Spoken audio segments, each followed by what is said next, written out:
इशित को होश आ गया।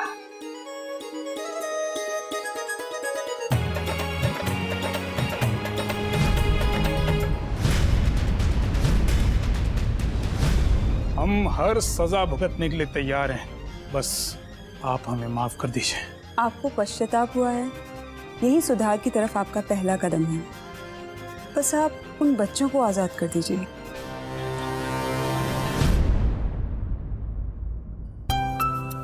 चलो, नेताजी के सुधरने से एक काम तो अच्छा हुआ, बच्चों को नया जीवन मिल गया। अब मुझे पूरा यकीन है कि चितपुर की किस्मत पलट जाएगी और कुछ ही दिनों में खुशहाली दिखाई देगी, क्योंकि इस क्षेत्र का नेता चाहे तो क्या नहीं कर सकता, काया पलट सकता है। बिल्कुल सही कह रहे हैं आप। जिस तरह से यहाँ दिन प्रतिदिन विकास हो रहा है, मुझे लगता है कुछ ही दिनों में पूरा इलाका चमक जाएगा। और सही मायने में हमारा विकास तब संभव है जब मजदूर किसान के बच्चे पढ़ जाएं और कुछ बन जाएं। And the entire credit goes to Dr. Sarika. Do not forget that. लड़ाई से जीती जाती है जंग, लेकिन अपनेपन से, प्यार से जंग को कैसे जीता जाए, ये मैंने डॉक्टर सारिका से सीखा है। I really feel proud that I have a friend like you. आप जैसी दोस्त है मेरे पास। Thank you so much for being there. Thanks Anand, I feel equally proud. चलो इसी बात पे कॉफी हो जाए। Sure, why not? लेट्स। आज जब हम छाबड़ा से मिले तो वो कुछ ठीक नहीं लग रहा था।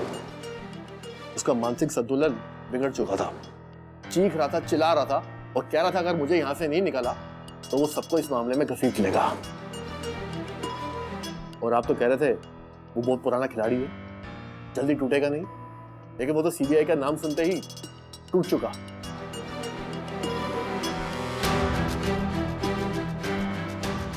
क्या प्रूफ है उसके पास? और क्या बोला उसने वकील साहब? प्रूफ तो है उसके पास। उसके पास वो सारी फाइल्स हैं जिसमें सब चीजें दर्ज है। बड़ा शातिर है, उसने वो फाइल्स छुपा रखी हैं जिसमें आप लोगों के सारे काले चिट्ठे हैं। अगर वो फाइल्स उसने सीबीआई को सौंप दी ना तो सारे के सारे लपेटे में आ जाएंगे। बस एक बार वो फाइल मेरे हाथ में आ जाए तो मैं कम से कम आपको तो बचा लूंगा, लेकिन इसके लिए आपको पैसा फेंकना पड़ेगा। करो ना वकील साहब, अरे बचा लो मुझे। अपने आप को बचाने के लिए मैं पैसा पानी की तरह बहा दूंगा। अरे कितना चाहिए आपको? आप मुंह खोलो, मैं आपका मुंह भर दूंगा। वकील साहब, एक बार सीबीआई के चंगुल में आ गए ना तो सब कुछ खत्म हो जाएगा। और ये जो छाबड़ा है ना, आपको बचाने के लिए कुछ भी करेगा। अरे वकील साहब, सीबीआई तो कुछ भी करके उससे उगलवा लेगी। और सीबीआई का चक्कर तो आप जानते हो, अरे उसमें हमारा नाम भी बदनाम होगा, हमारी बर्बादी भी होगी। अरे बचा लो यार, बचा लो वकील साहब। मैं कोई ना कोई रास्ता ढूंढ ही लूंगा।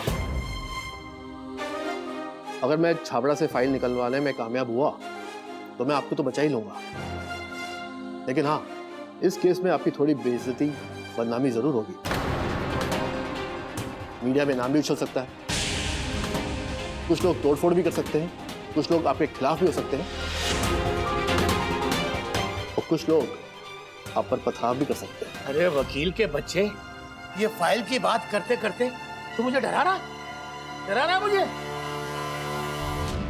अब समझा, अब समझ में आया मेरे कि तू मुझसे पैसा ऐंठना चाहता है। अरे तो ऐंठ ना, मैं दूंगा ना, मैं दे रहा हूं ना। बचा ले मुझे वकील। एक बार वो फाइल लाकर मुझे दे दे, उस फाइल को मैं चितड़े कर दूंगा, अरे जला दूंगा। और उसके बाद वो छाबड़ा मेरा नाम भी लेगा तो कोई मेरा कुछ नहीं बिगाड़ पाएगा, कोई भी मेरा कुछ नहीं बिगाड़ पाएगा। हाँ, लेकिन हे वकील, तू मुझे बचाएगा ना? अरे बचाएगा ना तू मुझे? तू बचा ले यार। हाँ सिन्हा साहब, मैं आपको बचाऊंगा ना, मैं हूं ना, आप टेंशन मत लो, बस धीरे चढ़ो।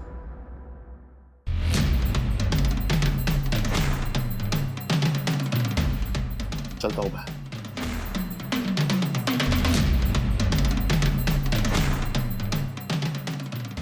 अगर उसने मुंह खोला तो मैं तो गया, अरे मैं तो गया रे, अरे मैं तो गया, अरे मैं तो गया।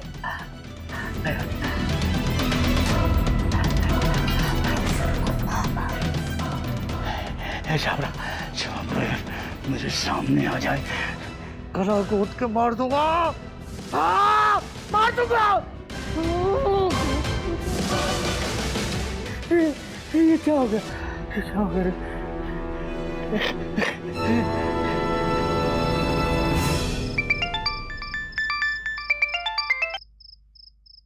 हेलो। हेलो अनुपमा दी। हाय प्रतीक, कैसे हो? अब कैसी हैं दी? मैं अच्छी हूँ, अपनी सुनाओ। हम भी बहुत अच्छे हैं। हम तो आपको देखने के लिए तरस गए। अरे भाई, यहाँ भी यही हाल है, पर क्या करें, तरक्की होती है तो जिम्मेदारी भी बढ़ जाती है। फिर हम सोचते हैं कुछ दिन लग के मेहनत कर लेते हैं, फिर इत्मीनान से परिवार के साथ समय निकालेंगे। और फिर अब तो हमारे दो परिवार हैं, एक तुम्हारा और एक हमारी फ्रेंड सारिका का। हाँ दी, वो तो है, इसमें कोई दो राय नहीं। आप तो जानती हैं ना दी, घर में शादी की कितनी प्रेशर है। हाँ प्रतीक, इमोशंस से काम तो नहीं चलता, लेकिन तुम्हें भी थोड़ा अपनी फैमिली को समझाना चाहिए। बात तो वही हुई ना दी, घर वाले शादी की जिद कर रहे हैं और माला का कहना है कि पहले सारिका दीदी की शादी, उसके बाद हमारी। दीदी आपसे सिर्फ यही कहना चाहता हूं, इस समस्या का समाधान आप ही निकाल सकती हैं।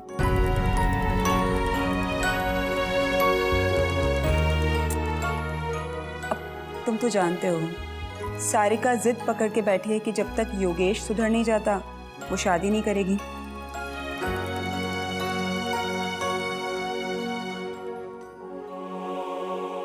पता नहीं क्या कसम खा के बैठी है। तो अच्छा ये बताओ, घर में सब ठीक है? माँ बाबा सब ठीक है ना? बाबा दवाई टाइम से खा रहे हैं? बाबा बहुत अच्छे हैं, बहुत प्यार करते हैं आपको, हमेशा आपको मिस करते हैं। जी, सारे लोग यहीं पे बैठे हुए हैं। हाँ एक मिनट बाबा। हेलो। बाबा कैसे हैं आप? और हाँ, सारिका कहाँ है? बाबा वो राउंड अप पे है, हम बाद में उसको बोलते हैं आपको फोन करने के लिए। अच्छा बाबा, हम रखते हैं, बाद में फोन करेंगे तो सबसे बात करेंगे। ठीक है, लेकिन कर जरूर लेना बेटा। ठीक है बाबा, प्रणाम। ठीक है।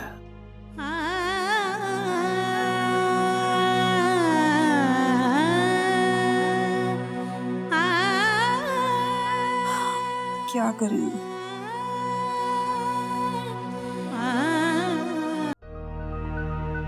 कब तक ऐसे इन लोगों के जज्बात के साथ खेलते रहेंगे?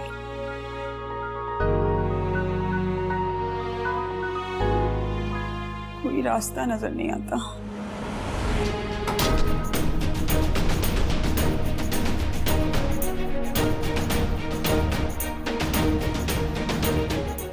अरे अरे अरे,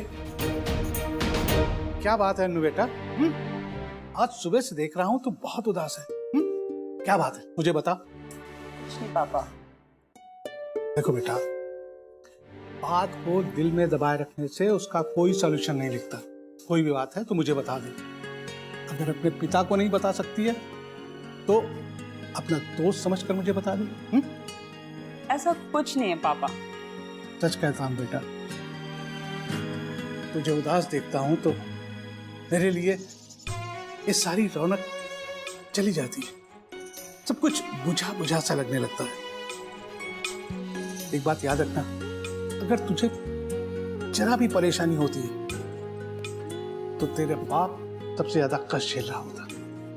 नहीं पापा, प्लीज आप ऐसे मत बोलिए। मैं कभी नहीं चाहूंगी कि मेरी वजह से आप लोगों को कोई भी कष्ट हो। अच्छा बताओ क्या बात है? क्या बताऊं पापा, हमारे ये एनाटॉमी के प्रोफेसर है ना, इन्होंने एक असाइनमेंट दिया था। एक तो वो इतने असाइनमेंट्स देते हैं, एक मैं नहीं कर पाई। वो मैं दोस्तों के साथ पिक्चर देखने चली गई थी पापा। लेकिन पापा इतनी सी बात के लिए उन्होंने मुझे इतना डांटा। मैं क्लास में उनसे इतना गिड़गिड़ाई, इतना सॉरी बोला, फिर भी उन्होंने मुझे क्लास के बाहर भेज दिया। सबके सामने मेरी इतनी इंसल्ट होगी। आप हंस रहे हैं पापा, इसलिए मैं आपको कोई बात नहीं बताती हूँ। जाइए, मैं बात ही नहीं करूंगी आपसे। नहीं बेटा, मैं इस बात पे नहीं हंस रहा हूँ। मैं तो तुम्हारी नादानी पे हंस रहा हूँ कि इतनी सी बात के लिए तुम इतना बड़ा मुंह फैलाकर बैठी। बेटा, ये तो कॉलेज लाइफ में सबके साथ होता रहता है। हाँ, होता ही है। हाँ, सबके साथ होता है। अरे मुझे भी तो पनिशमेंट मिले थे कितनी बार। हाँ, सच में पापा? ऑफ कोर्स, इसे नहीं मिली। लेकिन बेटा, एक बात याद रखना, कभी भी कोई परेशानी आए या तेरे साथ कुछ ऐसा घट जाए जो जिसकी तुमने कल्पना न की हो, तो कभी रोना मत, क्योंकि रोने वालों के प्रति लोग सहानुभूति रखते हैं, उनका सम्मान नहीं करते। लेकिन सम्मान उन्हीं का करते हैं जो उठकर परेशानियों का सामना करते हैं, उनसे लड़ते हैं, ठोकर खाकर गिरते हैं, फिर उठते हैं, फिर लड़ते हैं। एक योद्धा ही सही माने में जननायक होता है, हार कर चुप बैठ जाने वाला नहीं। मैं आपकी बात हमेशा याद रखूंगी पापा। Thank you. That's my baby, मेरी बच्ची, मेरी बच्ची।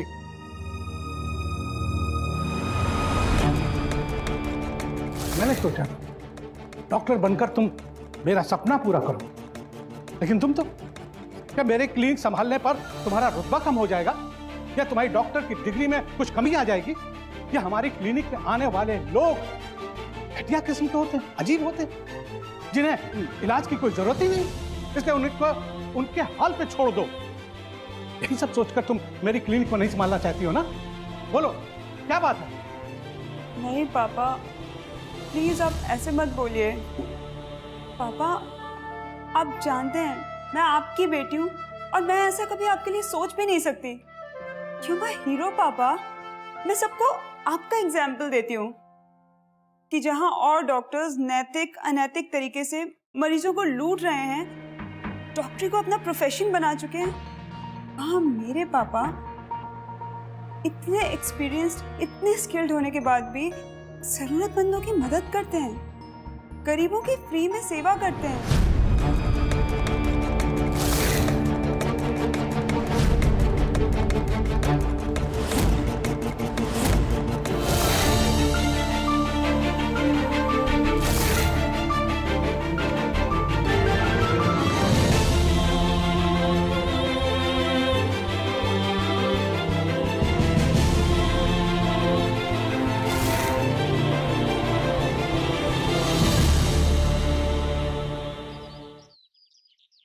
डॉक्टर सारिका,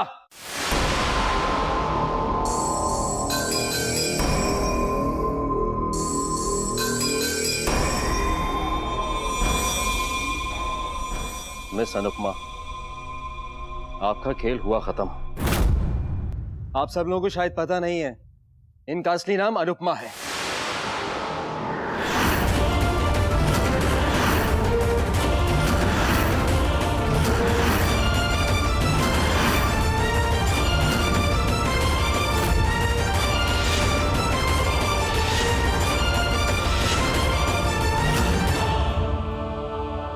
ये सिर्फ एक मर्डर ही नहीं, बल्कि एक फेक आईडी बनाकर आप सबको धोखा दे रही हैं।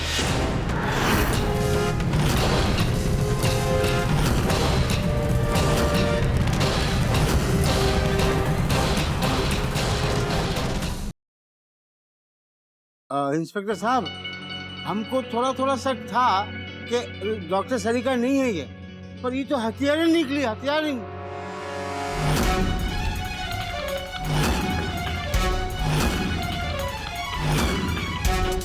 अफसोस है मुझे कि मैंने आप पे भरोसा किया। नहीं कुकू, हम लोग एक मर्डरर के साथ काम कर रहे थे। ओह माय गॉड, ये डॉक्टर सारिका नहीं अनुपमा है। देखो तो देखो। कितनी झूठी है मैम।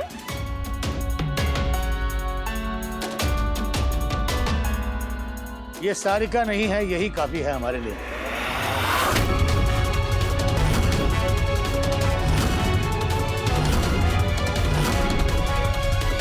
नहीं, हमने कोई खून नहीं किया है। आनंद, हम जानते हैं, पुलिस रिकॉर्ड्स देख के शायद तुम बिलीव नहीं करोगे, लेकिन हम पुलिस कस्टडी से भागे थे। हम सारिका की जिंदगी भी जी रहे हैं, लेकिन सबके रीजंस थे। हमने खून नहीं किया है आनंद। तुम हमें इतने दिन से जानते हो, तुम्हें लगता है हम किसी को मार सकते हैं? अपने माँ बाप को मार सकते हैं?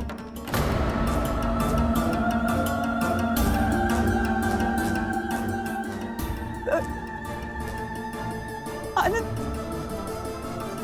हमें थोड़ा वक्त दो प्लीज। हम अपने आप को प्रूव कर देंगे।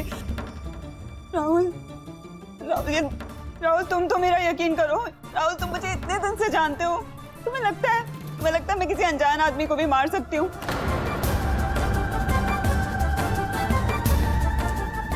राहुल, मुझे थोड़ा सा वक्त दो, मैं तुम्हें बताने वाली थी।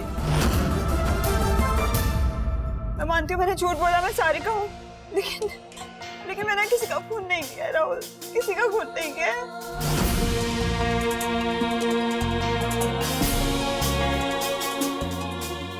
मैंने किसी को नहीं मारा है।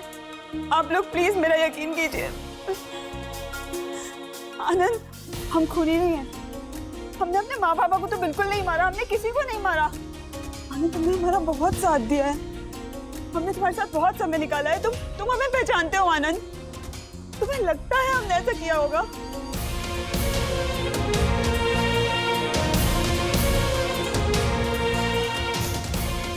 आप लोग, आनंद प्लीज हमारा बिलीव करो। तुमने मुझे धोखा दिया है।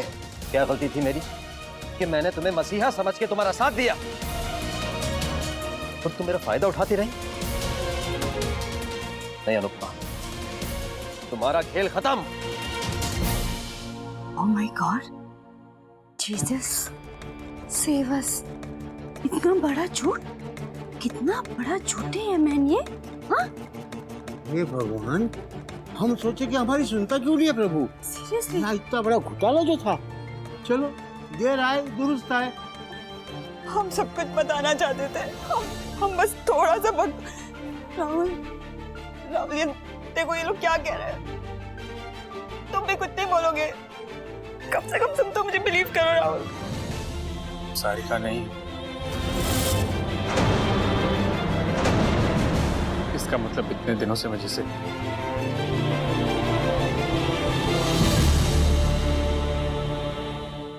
किया तुमने।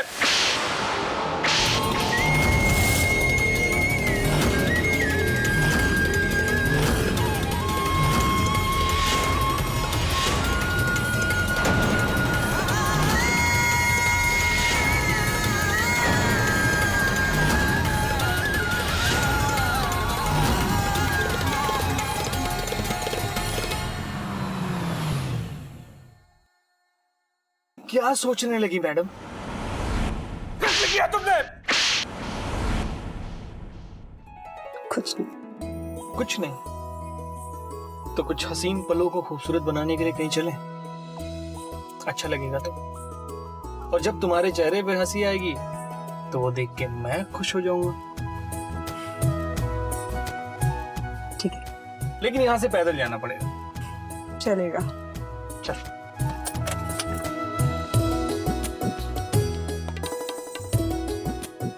ये थोड़े फुर्सत के पल कितने हंसी होते हैं ना सारी। हाँ, ये तो है। ये अपने पल जिसमें हम कुछ भी कर सकते हैं, जी सकते हैं, चैन से सांस ले सकते हैं, जिंदगी को कितने करीब से महसूस कर सकते हैं, है ना? अगर आपको एतराज न हो तो एक एक कप चाय पी लें। नेकी और पूछ-पूछ एनी टाइम फुटी। पी लो हाँ। या आप चलो यही पास में नुक्कड़ पे एक अरुण चाचा की दुकान है चाय की, क्या चाय बनाते हैं। Let's go. चलो। अरे क्या 5-6 बार समझा चुका हूं, पैसे जेब में नहीं है, दवाई लेने आ गए। चलो चलो, दवाई फ्री में नहीं मिलती यहाँ पे। जाओ। अरे भैया, ये कोई तरीका होता है है बात करने का बुजुर्गों से? वो मैडम, इनकी जेब में पैसा नहीं है, उनको दवाइयाँ चाहिए। दवाइयाँ क्या फ्री में मिलती हैं? आप भी दे दो ये दवाइयाँ। तो यार बाबा, आप यहाँ ऐसे इन लोगों से दवाई, देखिए पास में एक अस्पताल है, वहाँ आपका मुफ्त इलाज होगा, दवाई भी वहाँ मुफ्त मिलती है। आप ऐसे दवाई के लिए दर भीख मत मांगिए। और ये आप लोग ऐसे अकेले हैं, आपके साथ कोई है नहीं? क्या बताऊं बेटा, हमारा भी एक भरा पूरा परिवार था, लेकिन तकदीर ने एक ऐसी जोरदार ठोकर लगाई कि हम यहाँ रास्ते पर दवा के लिए भी भीख मांग के फिर रहे हैं।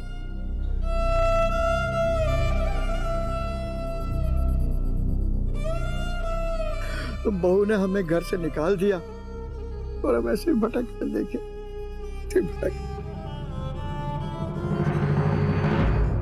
सोचा था इस लड़की को निकाल कर बाहर फेंक दूंगा अस्पताल से, और इस लड़की की ताकत दिन प्रतिदिन बढ़ती ही जा रही है। अरे साहब, उसको मजबूत बनाने में सबसे बड़ा सहयोग आपका है। और जब देखो वो अपनी मनमानी करती है। और देखना साहब, आपकी कुर्सी पे एक दिन वो बैठी हुई होगी और आप हो जाएंगे नापता। अरे साहब, आप इतना बड़का आदमी है, इतना ताकतवर है, मजबूत है, उर्दू में से को किसी को मरवा दो।